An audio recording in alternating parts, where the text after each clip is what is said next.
Temps d'arrêt, le podcast sur l'art et la science du coaching, animé par Coach Frank, présenté par Better Sport. Bienvenue à Temps d'arrêt. Puis, je vais en profiter pour prendre l'exemple de Stuart McGill au bon. Si je retourne justement à mes années de préparateur physique, dans les travaux, il semblait dire, ou de ce que je me souviens, là, les personnes qui nous écoutent, là, comme on dit en bon français, don't quote me on this. Mais ce que je veux dire avec ça, c'est qu'on parlait justement de la relation entre la position des hanches, puis les maux de dos et le rôle des ischio-jambiers là-dedans. Dans le sens que si nos ischio-jambiers étaient, je pense, trop flexibles ou trop allongés, ou pouvaient trop, ça faisait qu'on pouvait être plus en antéversion, là, si je m'exprime bien, puis que ça pouvait justement amener des problèmes de dos. Est-ce que ça, est-ce que j'ai bien compris, bien résumé la situation? Et puis, donc, sous-question là-dessus, ça serait le rôle du positionnement des hanches et des ischio-jambiers, justement, dans la création de maux de dos. Oui, encore une fois, tu as bien écouté dans tes cours. C'était des lectures personnelles, ça, c'était des lectures personnelles. Bon. Mais il y a deux choses là-dedans. Il y a l'anatomie fonctionnelle. C'est tout à fait juste de dire que les ischio-jambiers s'insèrent justement sur le bassin, là, sur la partie basse, sur les ischions. Donc, quand les ischios vont se contracter, ils vont amener une bascule du bassin et, pour faire une image, un aplatissement de la courbe lombaire. Cet aplatissement-là augmente les forces de compression. Donc, l'image souvent qui est utilisée, c'est si on a les ischio-jambiers trop tendus, trop têtes, on pourrait favoriser le redressement, la compression, et ça entraînerait des maux de dos. La logique au plan anatomie fonctionnelle, elle est bonne. Le problème, c'est quand on étudie la posture des gens, les gens qui ont des lordoses plus aplaties n'ont pas plus de maux de dos que ceux qui ont des lordoses très prononcées. Donc, le lien existe. Est-ce que je changerais la posture ou j'entraînerais les ischios pour corriger la posture afin de prévenir des maux de dos? Non. Okay, pour moi, ce genre d'approche-là, c'est pas du temps perdu parce que si on fait de l'entraînement, de l'activité physique, on gagne quelque chose. Mais ça préviendra pas de façon efficace les maux de dos. Et là, tu as dit un mot qui me ramène à mes années de début de l'entraînement, justement, la bonne vieille lordose. Donc, dans certains mœurs, là, on se fait vraiment encourager, ou du moins de faire justement notre lordose, puis de pouvoir faire justement des squats assez pesants parce que ça va être bénéfique. Est-ce que, dans le fond, tu me parlais de la lordose et le lien avec l'aplatissement de la colonne vertébrale, est-ce qu'on veut accentuer la lordose ou on devrait chercher à avoir une colonne qui est davantage neutre? Tu n'aimeras pas ma réponse, mais ma réponse un peu simple, c'est il faut l'entraîner dans toutes les positions, la lordose. Et si on est un athlète qui a à travailler, par exemple, comme un joueur de ligne au football, je sais que c'est ton sport de prédilection, de façon fléchie relativement importante, et pour passer ensuite en extension complète, presque excessive, c'est important de s'entraîner à toutes les positions et à toutes les positions en ajoutant un élément de perturbation pour simuler un peu la tâche. Mais là, il y a la différence entre s'entraîner pour le sport et s'entraîner pour prévenir les maux de dos. Là. Je ne pense pas qu'on devrait soumettre tous les athlètes à un régime d'entraînement de prévention des maux de dos parce qu'on n'a pas une idée très claire de ce qui prévient un premier épisode de mal de dos. En fait, on n'en a aucune idée. Tout ce qu'on sait, c'est si tu as déjà eu mal au dos, tu risques d'avoir mal au dos plus tard. C'est tout ce qu'on sait sur la prévention en ce moment. Là. Je caricature un peu, là, mais il n'y a pas de programme en ce moment que tu peux donner à un athlète et dire là, c'est sûr que tu n'auras pas de maux de dos si tu fais ça. Donc, ça ne devrait pas être un objectif d'aucun coach en ce moment. Deux choses vraiment intéressantes. La première, tu as vraiment bien compris le rôle des joueurs de ligne offensive. Ou est-ce qu'on part d'une position en squat avec la main à terre, ou est-ce qu'on est on a la colonne vertébrale d'une certaine façon, et après ça, on part, puis on va en extension, on essaie de passer en dessous d'une personne, puis on essaie justement de créer cette lordose-là.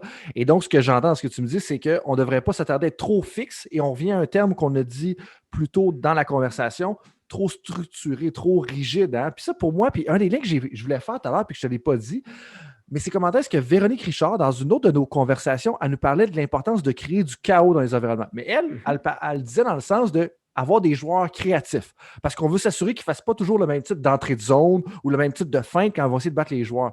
Mais j'entends un peu le même discours dans un champ complètement différent, bien entendu, où est-ce qu'on ne veut pas trop être rigide et trop structuré dans l'entraînement parce que ça ne va pas amener à avoir un athlète qui va être capable de générer des réponses qui va faire qu'il va minimiser les maux de dos, il va bien réagir.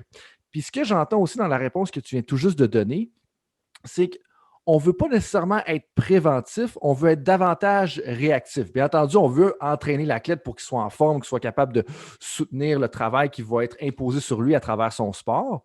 Mais c'est surtout quand que l'apparition des maux de dos, c'est là qu'on revient à tes conseils, on revient à référer aux cliniciens en 48 et à 72 heures. Là, on veut être réactif pour s'assurer que ça ne devienne pas trop récurrent. Est-ce que j'ai bien compris? Je me suis dans le bon ballpark en ce moment.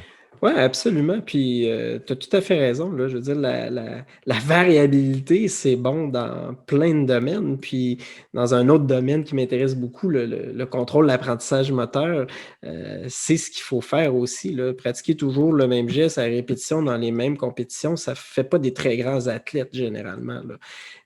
Les grands athlètes, c'est des gens qui sont capables de produire le même résultat dans toutes sortes de contextes. Je pense souvent au basketball, puis à un de mes joueurs préférés quand j'étais tout petit, le Kareem Abdul-Jabbar, qui nous faisait un crochet comme ça, inversé, qui pouvait le faire d'à peu près n'importe où avec quelqu'un sur ses épaules ou presque. Donc, c'est ça la variabilité. Ça permet ça, la variabilité. Pour revenir, j'ai oublié la question, mais tu me demandais si ça faisait du sens. Je reviens à la prévention. Évidemment, la prévention, on en veut tous. Là.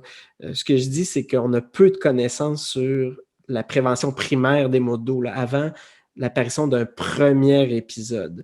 Donc, au-delà des saines habitudes de vie, de sommeil de qualité, d'une alimentation de qualité, et même ça, on ne sait pas vraiment ça prévient les maux de dos, mais comme c'est bon pour tout le reste de la vie et du bien-être, bien évidemment, on va favoriser ça. Mais il n'y a pas de régime de prévention primaire reconnu et efficace en ce moment pour la lombalgie. Donc, c'est oui à l'apparition pour éviter les complications et la chronicisation qu'il faut agir rapidement et efficacement. On va revenir à l'apprentissage moteur. Je m'en voudrais qu'on ne parle pas de ça en t'ayant avec moi aujourd'hui. Mais là, tu me parles de perturbation quand on parlait des joueurs de ligne. Où est-ce qu'il faut. On parle d'entraînement, là, pas créatif, mais d'entraînement qui va amener une certaine variabilité. Tout à l'heure, au départ, tu nous as parlé d'entraînement en instabilité, davantage fonctionnel et tout ça. Comment est-ce qu'on peut, en tant que coach et entraîneur, préparateur physique, comment est-ce qu'on peut justement perturber l'athlète pour l'amener justement à être un peu plus prêt à répondre aux différentes tâches qu'il va avoir à faire sur le terrain?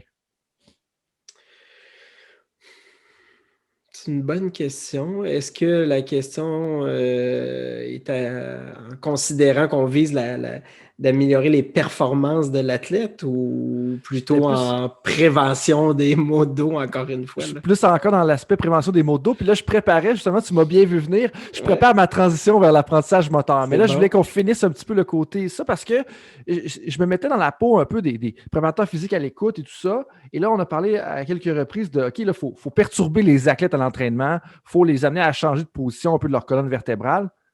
Puis ma question, c'était dans le fond, comment est-ce qu'on fait ça?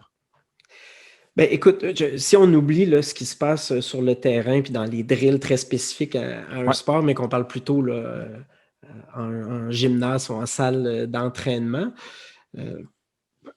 pour moi, préparer un athlète dans la plupart des sports sans inclure, entre autres, de l'entraînement dans un environnement instable. Et quand je dis instable, ça peut être n'importe quoi. Là. Ça peut être un ballon suisse, un bosu, ça peut être des élastiques. J'ai déjà vu Mélanie Turgeon debout sur 2 câbles tendus avec son coach qui la poussait dans tous les sens pour simuler un peu la descente en ski. C'est de ça dont je parle. Puis elle le faisait. Elle avait des problèmes de maux de dos importants. Mais là, c'est un mélange, c'est le savoir entre le coaching puis le préparateur sportif qui se rencontrent. Pour moi, c'est là que ça se passe. Tant que la personne n'a pas de mal de dos, on ne se soucie pas de ça. Là. On s'assure que l'athlète, en s'assurant qu'il est performant dans toutes les conditions, on se donne probablement aussi des chances de prévenir certaines choses. Si ne va pas dans le surentraînement, puis dans si on évite les pièges de l'entraînement excessif, pour moi, les deux missions sont couvertes en même temps par les mêmes exercices. Mm-hmm. Ce que je pense que les préparateurs physiques font très, très bien. Là. Donc, si les athlètes ont mal au dos, ce n'est pas parce que les préparateurs physiques ne font pas leur travail, c'est parce que 85% des gens auront mal au dos un jour ou l'autre, malheureusement. Fait qu'il faut l'accepter jusqu'à un certain point, puis être capable justement de bien réagir, puis de bien conseiller. Puis moi, c'est vraiment intéressant le lien que tu viens de faire quand tu parlais de l'exemple de Benin.